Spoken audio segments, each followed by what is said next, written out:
Bonjour à tous, je réalise une première vidéo, la correction du TP numéro 9 en BTS à la bibliothèque première année sur le dosage du lactose par la méthode Bertrand dans le lait, de la teneur en chlorure par conductimétrie et l'acidité dans le lait.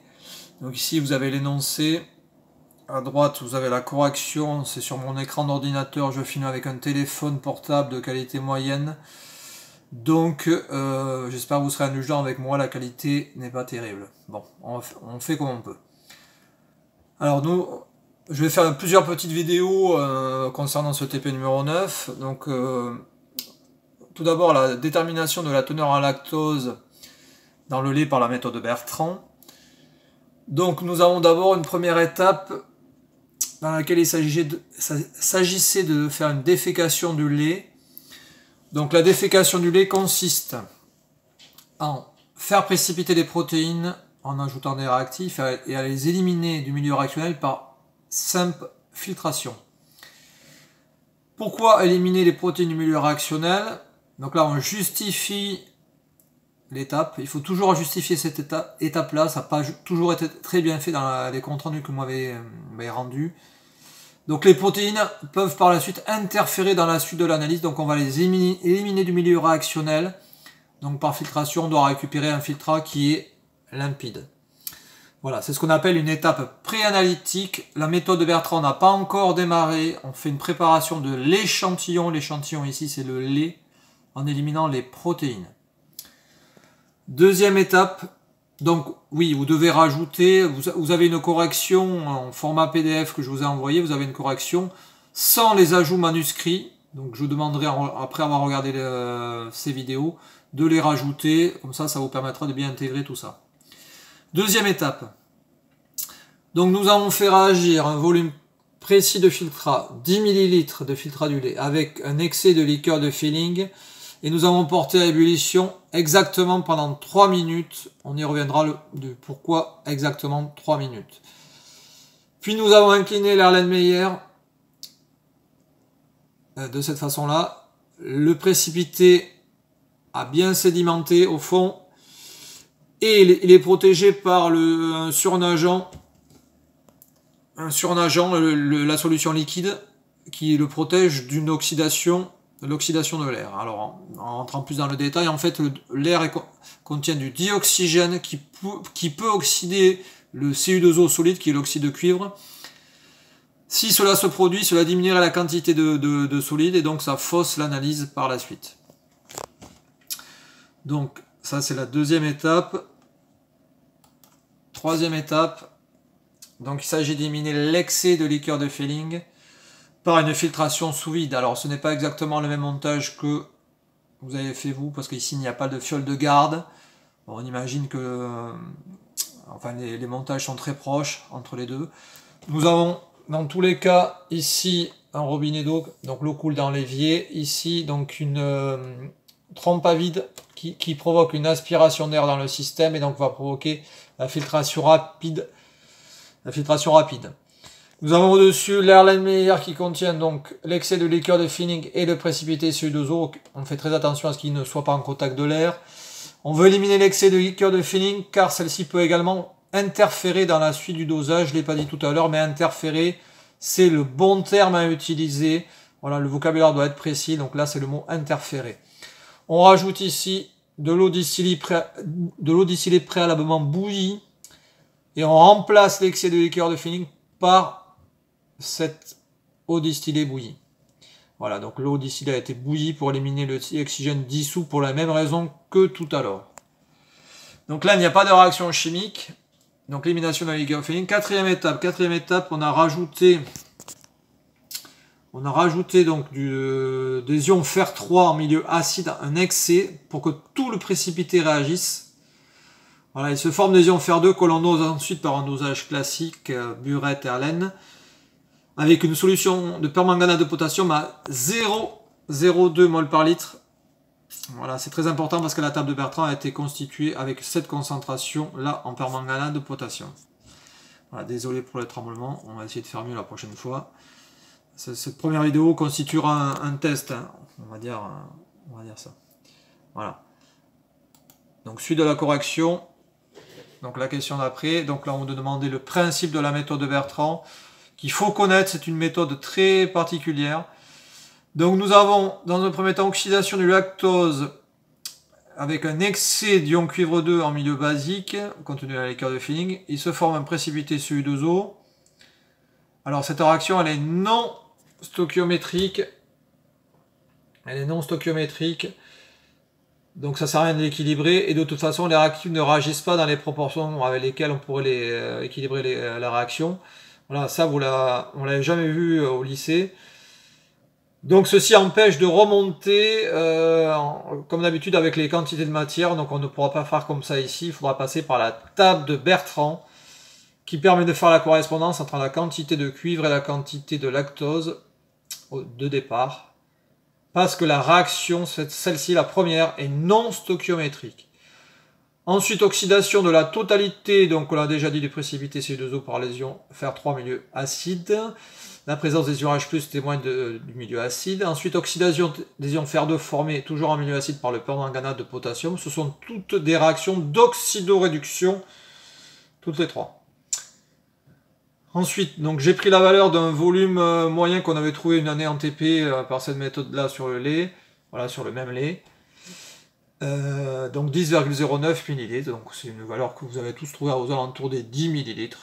Voilà. Donc ensuite, la démonstration de la formule qui permet de faire le lien entre la masse de cuivre et le volume V du 5 fois C fois V fois 63,5. Le V là, c'est la descente du burette en permanganate de potassium, le volume équivalent, le V qui est au-dessus. Donc on a déjà fait ça en exercice, on raisonne sur les deuxième et troisième réactions qui sont stoichiométriques. Voilà.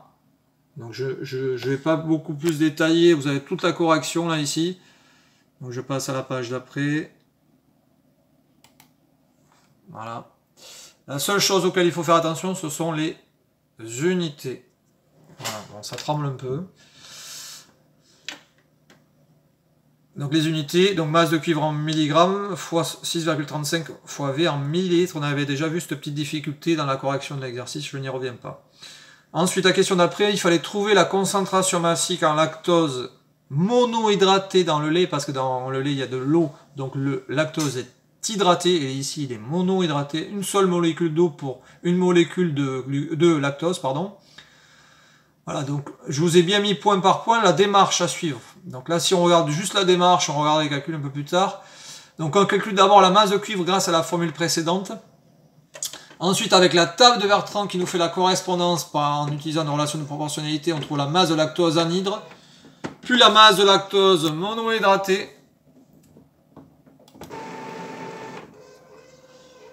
Voilà. Puis la concentration massique dans le lait déféqué qui a été dilué 10 fois, puis dans le lait. Alors, je reviens en arrière pour détailler un peu plus ces calculs. Il s'agissait juste de la démarche générale. Donc alors, la masse de cuivre, donc j'applique bêtement la formule en faisant attention aux unités. Ensuite, la table de Bertrand, donc on a déjà dit que comme la première réaction entre le lactose et les ions cuivre 2 de la liqueur de Feeling est non stoichiométrique, on ne peut pas donner de relation entre les quantités de matière en lactose ou avec le cuivre ou quoi que ce soit. Donc il faut utiliser la table de Bertrand. Je vous rappelle que M. Bertrand a réalisé cette table. Donc je peux vous la montrer.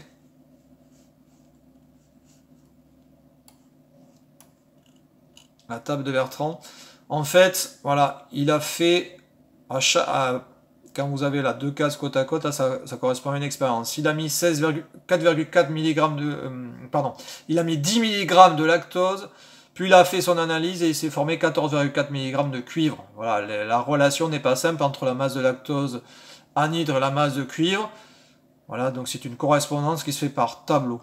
Alors revenons ici, donc alors on a trouvé 64,1 mg de cuivre ici, on veut trouver la quantité X de lactose anhydre correspondante, on prend la valeur de cuivre avant et la valeur de cuivre après, et on fait une proportionnalité entre l'ensemble de ces valeurs, on l'a déjà fait en exercice. Voilà, vous pouvez regarder la vidéo autant de fois que vous le voulez. Donc, vous avez tout ça, et on trouve 46,6 mg de lactose anhydre dans 10 ml de lait déféqué. Voilà. Maintenant, il faut calculer la masse de lactose monohydratée. Donc, c'est la page d'après. Donc, la page d'après, je vous ai remis les formules du lactose anhydre et monohydraté. Donc, une monohydraté, une molécule d'eau pour une molécule de lactose, ce qui veut dire que une mole de lactose contient une mole de lactose monohydratée contient une mole de lactose anhydre. Donc, égalité des nombres de moles. Égalité des nombres de moles, on passe aux masses et aux masses molaires. Et on en déduit la masse de lactose monohydratée, donc masse LM, lactose monohydratée dans 10 ml de lait déféqué. Pour la concentration massique, on divise la masse par le volume, définition de la concentration massique. Voilà, masse sur le volume.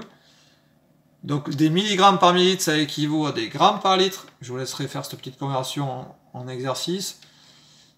Attention, c'est dans le lait déféqué ici. J'applique le facteur de dilution pour avoir la concentration massique dans le lait x 10. Ok. Attention, appliquer un facteur de dilution à autre chose qu'une concentration. On l'a déjà dit, c'est dangereux. Donc j'utilise le facteur de dilution sur la concentration. Après, je finis cette première petite vidéo sur donc la méthode de Bertrand. Alors là j'ai fait un petit renvoi tout en bas de page. J'ai fait un petit renvoi pour interpréter cette valeur. Alors la valeur étiquette du lait, je suis quasiment sûr qu'elle était de 48 grammes par litre sur l'étiquette du lait. On calcule un écart relatif, pas une incertitude, un écart relatif. Combien y a-t-il en pourcentage de différence entre les deux valeurs, entre 48 grammes par litre et 44,3, notre valeur expérimentale. Donc on fait la différence entre les deux valeurs, 48 moins 44,3, on divise par la valeur supposée la mieux connue, et on fait x 100 pour l'avoir en pourcentage, 7,7%. C'est supérieur à 5%, mais inférieur à 10%, cela reste raisonnable comme écart relatif. On peut dire de façon raisonnable que c'est cohérent aux incertitudes de mesure près. Voilà. On pourrait rajouter en disant que l'équivalence a du mal à être repérée, ce qui peut expliquer cet écart relatif un petit peu important. Voilà, la principale source d'erreur dans ce TP-là. Ensuite, alors la gestion des déchets, nous avons la liqueur définie qui est basique, du permanganate de potassium, déchets, permanganate, tout ce qui est sel métallique, sel de cuivre notamment, le cuivre est un métal, donc déchets, sel métallique. Je vous invite vraiment à réfléchir à chaque TP sur la gestion des déchets, parce qu'on n'a jamais le temps de trop y réfléchir. Faites comme je vous l'ai déjà expliqué, par élimination, c'est pas dans ce bidon là, c'est pas dans celui-là, c'est pas dans celui-là, donc c'est dans celui-là. Ok, bon, il y a des petites connaissances en chimie évidemment à avoir, mais vous les avez. Voilà, je termine cette première vidéo, je reprendrai sur la manipulation numéro 2.